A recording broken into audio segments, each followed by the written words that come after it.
இன்னைக்கு நம்ம doctor எலிஸோட episode 4 தான் பார்க்க போகிறோம். போன எபிசோடில் எப்படி முடிச்சிருப்பாங்கன்னா, இது மாதிரி லாஸ்ட்டாக அரசர் வந்து சொல்லியிருப்பாரு நம்ம ஹீரோட்ட, நீ போயிட்டு அந்த தெரசா ஹாஸ்பிட்டல் கொஞ்சம் போய் பாருப்பா எலிஸ் எப்படி இருக்கான்னு சொல்லிட்டு அப்படிங்கிற மாதிரி சொல்லியிருப்பாரு.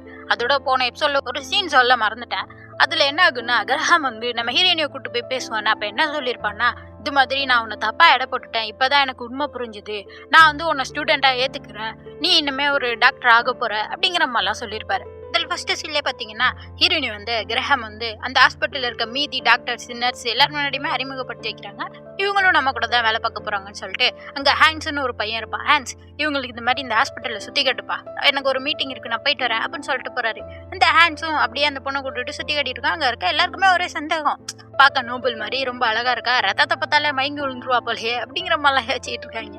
இப்படி சுற்றி காட்டிக்கிட்டு இருக்கப்ப டக்குன்னு அங்கே ஒரு எமர்ஜென்சியாக பேஷண்ட் வந்திருக்காங்க, வாங்க சீக்கிரம் பாருங்க அப்படின்னு சொன்னோன்னே இந்த ஹேண்ட்ஸ் என்ன பண்ணுறான், நான் வந்து என்னென்ன பண்ணுறேன்னு பார்த்து கற்றுக்கோங்க அப்படிங்கிற மாதிரி நம்ம எலிஸ்ட்டை சொல்கிறான். அதே மாதிரி பேஷண்ட் வந்துடுறாங்க. ஆனால் அவரால் மூச்சே விட முடியல, ஒரு மாதிரி அடைக்கிதாக இருக்குது. இவன் என்ன பண்ணுறான், சரி போய் எக்யூப்மெண்ட்ஸ் எல்லாம் எடுத்துட்டு வாங்க, இது மாதிரி டாக்டர் கெர்ஹாமையும் கூப்பிடுங்க அப்படின்னு சொல்லிட்டு இவன் இப்போ செக் தான் பண்ணி பார்க்க போகிறான். இன்னும் அவருக்கு வந்து ட்ரீட்மெண்ட்டே ஆரம்பிக்கல, அதுதான் ஹீரோயினி பார்க்குறான். இவன் வந்து செக் பண்ணி ட்ரீட்மெண்ட் ஆரம்பிக்கிறதுக்குள்ளே இந்த ஆளு செத்தே போயிடுவானே அப்படின்னு சொல்லிட்டு, இல்லை இதுக்கு மேலே பொறுக்க முடியாதுன்னு சொல்லிட்டு பக்கத்தில் இருக்க நர்ஸ்கிட்ட கேட்குறா, இது மாதிரி ஊசியில் அந்த நீடில் இருக்கும்ல இன்ஜெக்ஷனில், அந்த நீடில் மட்டும் எடுத்துட்டு வாங்க அப்படிங்கிற மாதிரி சொல்கிறான். இவன் பார்த்துட்டு இருக்கான் என்னடா பண்ணுறான்னு சொல்லிட்டு, இல்லை இது ரொம்ப அர்ஜென்ட்டான விஷயம், பண்ணி தான் ஆகணும், இல்லாட்டி இவன் செத்துருவாரு அப்படின்னு சொன்னோன்னே அவனும் அப்படியே அமைதியாகிறான். சரி பேஷண்ட்டை நல்லா டைட்டாக பிடிச்சிக்கோங்க அப்படின்னு சொல்லிட்டு கரெக்டாக இதே பக்கத்தில் அந்த ஊசியை வந்து குத்திடுறா. குத்துனோடனே அதுலேருந்து அப்படியே அந்த காற்றெல்லாம் அப்படியே ப்ரெஷரோட வெளியேறுது.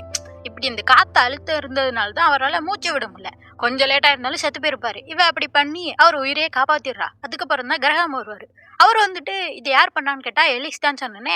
அவர் கேட்குறாரு, எப்படிமா பண்ண என்னாச்சு அப்படின்னு சொல்கிறப்ப அவள் எல்லாத்தையுமே அந்த மெடிக்கல் படி எடுத்து சொல்கிறா.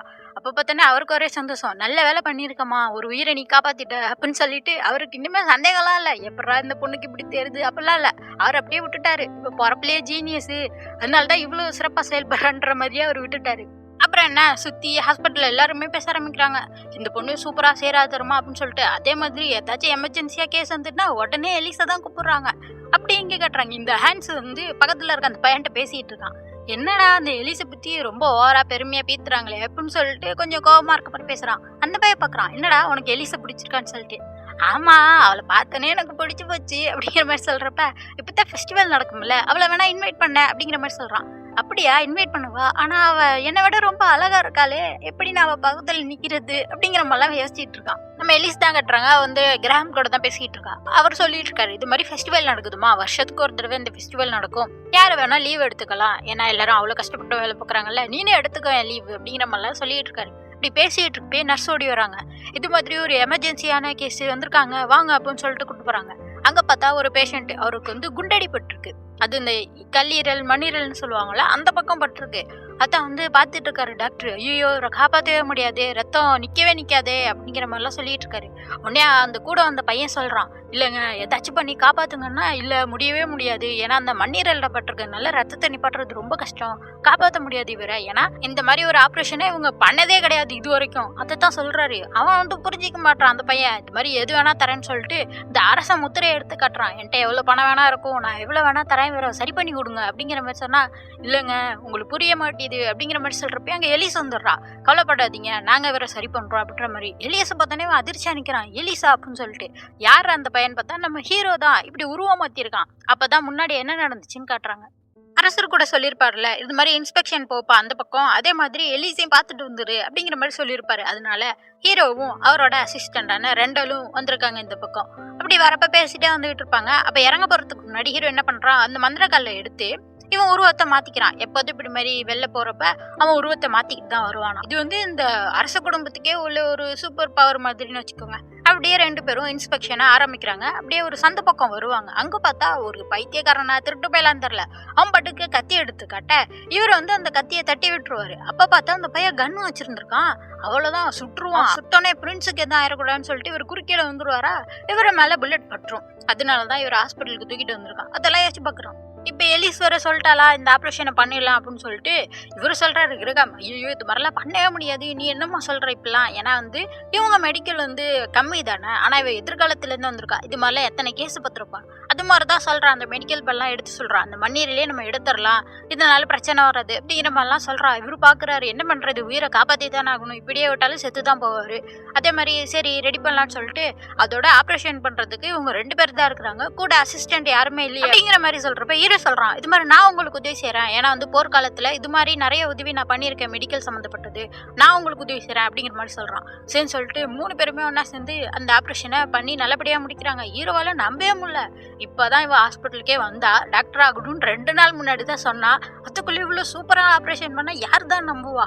அப்படியே ஆப்ரேஷன் நல்லபடியா முடிஞ்சிருது. ஹீரோ அப்படியே டயர்டா வந்து உட்காரான். நம்ம ஹீரோயினி அங்க வரா. வந்துட்டு ஹீரோ தான் தெரியாதுல்ல இவளுக்கு, ரான் தான் பேரை மாத்தி சொல்லி வச்சிருப்பான். சொல்ல ஆரம்பிக்கிறா, அவருக்கு வந்து நல்லபடியா எல்லாம் முடிஞ்சுட்டு இப்ப ட்ரீட்மெண்ட்டும் நல்லா இருக்கு, இப்ப நல்லா தான் இருக்கிறாரு அப்படிங்கிற மாதிரி சொல்றப்ப அவனும் கேட்டுட்டு இருக்கான். சரி இது மாதிரி நான் அவரை வந்து இந்த அரசு ஹாஸ்பிட்டல் பெரிய ஹாஸ்பிட்டல் இருக்கும் போல அங்க நான் கூட்டிட்டு போயிடுறேன், அது ஓகே தானே அப்படிங்கிற மாதிரி கேட்கிறப்ப, அதெல்லாம் ஒன்றும் பரவாயில்ல, நீங்க தாராளமா கூட்டிட்டு போகலாம், நான் அதுக்கு ஒரு ரிப்போர்ட் மட்டும் எழுதி கொடுத்தா போதும், எப்படி இந்த ஆப்ரேஷன் நடந்துச்சுன்னு சொல்லிட்டு அதுக்கு ஒரு ரிப்போர்ட் இவ ரெடி பண்ணணுமா, அதை சொல்லிக்கிட்டு இருக்கா. சரி அப்பனா நான் கிளம்புறேன்னு சொல்லிட்டு இவன் எந்திரிக்கிறப்ப ஒரு மாதிரி மயக்கம் வர மாதிரி இருக்கும். இவ பாக்குறா, ஐயோ என்னாச்சு உங்களுக்கு அப்படின்னா, அதெல்லாம் எனக்கு ஒன்றும் இல்லை அப்படிங்கிற மாதிரி சொல்றான். பார்த்தா எனக்கு வெக்கமே வந்துடுது இவகிட்ட வந்தோன்னே. அதெல்லாம் ஒன்றும் இல்லை, நீங்க வந்து ரேண்டல மட்டும் பாருங்க, நான் கிளம்புறேன் அப்படிங்கிற மாதிரி சொல்லிட்டு அங்கேருந்து ஓடிடுறான். இவன் சொல்றா, ஏதாச்சும் பிரச்சனைன்னு திருப்பி இங்கே வாங்க என்ன அப்படிங்கிற மாதிரி சொல்றான், ஓடிடுறான். அப்படி இங்கே கட்டுறாங்க. இங்கேயா நம்ம எலிஸ் வந்து அதே மாதிரி ரிப்போர்ட்லாம் எழுதி எடுத்துட்டு வந்துட்டு கிரஹாம்கிட்ட கொடுக்குறா. அவர் அதை பார்த்துட்டு அதிர்ச்சி ஆயிடுறாரு, என்னடா ரொம்ப புத்திசாலியான பொண்ணு, எழுத்து இவ்வளவு கொடூரமா இருக்கே, சின்ன பிள்ளை கூட அழகா எழுதுமே அப்படின்னு சொல்லிட்டு அதை பாத்துக்கிட்டு இருக்காரு. அப்படியே அந்த ரிப்போர்ட்டை 2 பெரிய டாக்டர் பாத்துக்கிட்டு இருக்காங்க. அதான் அந்த விஸ்கவுண்ட் வென்னு. அவர் பாக்குறாரு, எது இது மாதிரி ஒரு சர்ஜரியா அப்படின்னு சொல்லிட்டு இன்னொரு டாக்டர்கிட்ட கொடுக்க, அவர் பாக்குறாரு, டே இதெல்லாம் கட்டுக்கதடா, இதெல்லாம் எங்க நடக்க போகுது, இப்பெல்லாம் யாரா பண்ணுவா அப்படிங்கிற மாதிரி சொல்லிட்டு இருக்காரு. இது கட்டுக்கதையா, இங்க பாரு நான் வேலை பார்த்துட்டு இருக்கேன்னா அந்த அரசு பெரிய ஹாஸ்பிட்டல், அங்கதான் வந்து அந்த பேஷண்ட்டை கொண்டாந்து கொடுத்துருக்காங்க. அந்த ஹாஸ்பிட்டல் வந்து அரச குடும்பத்துக்குன்னே உள்ள ஹாஸ்பிட்டல், அங்கதான் இவர் வேலை பார்க்கறாரு. அதான் சொல்றாரு, அந்த ரேண்டல்ங்கிற இருக்காருல்ல, அவரோட மண்ணீரெல்லாம் எடுத்திருக்காங்க, இப்ப அவர் உயிரோட நல்லா இருக்காரா அப்படிங்கிற மாதிரி சொல்றாரு. இவரில் நம்பவே முடியல, எப்படிரா அப்படின்னு சொன்னா, உன்னோட ஹாஸ்பிட்டல்ல இருந்து அந்த பேஷண்ட் வந்திருக்காரு திரும்ப அப்படிங்கிற மாதிரி சொல்றப்ப, அந்த தெரசா ஹாஸ்பிட்டலோட டைரக்டரே இவரு தானா, இவராலேயே நம்ப முடியல அப்படியா அப்படின்னு சொல்லிட்டு, சரி அந்த பேஷண்ட் ரேண்டல்பா அந்த ஃபெஸ்டிவல் அப்பதான் நடந்திருக்கும், அப்ப இருந்தது கிரகம் தான், ஒருவேளை கிரகம் தான் இதை பண்ணிருப்பான் அப்படின்னு இவருக்கு ஒரே சந்தோஷம், இப்படி ஒரு டாக்டரா அப்படின்னு சொல்லிட்டு அந்த விஸ்கவுண்ட் வேணும் உட்காந்துருக்க. அப்படியே இங்கே கட்டுறாங்க, நம்ம டாக்டர் ரோஸாவும் இருக்காங்க. அப்ப பார்த்தா நர்ஸ் வந்து கூப்பிடுறாங்க, இது மாதிரி டேரக்டர் உங்களை வர சொல்லியிருக்காங்க வாங்க அப்படின்னு சொல்லிட்டு. ஏன்னு கேட்டா அந்த ரேண்டலோட சர்ஜரி பத்தி பேசுறதுக்கு தான் அப்படின்னோடனே, அப்படியா ரோஸை நீனே என் கூடவா அப்படின்னு சொல்லிட்டு ஒரு கிளம்புறாரு. அப்படியே இந்த எபிசோட் முடியுது. அடுத்த எபிசோட் அடுத்த ஞாயிற்றுக்கிழமை வந்துடும். அதுக்கு மறக்காம சேனலை சப்ஸ்கிரைப் பண்ணிக்கோங்க. பை.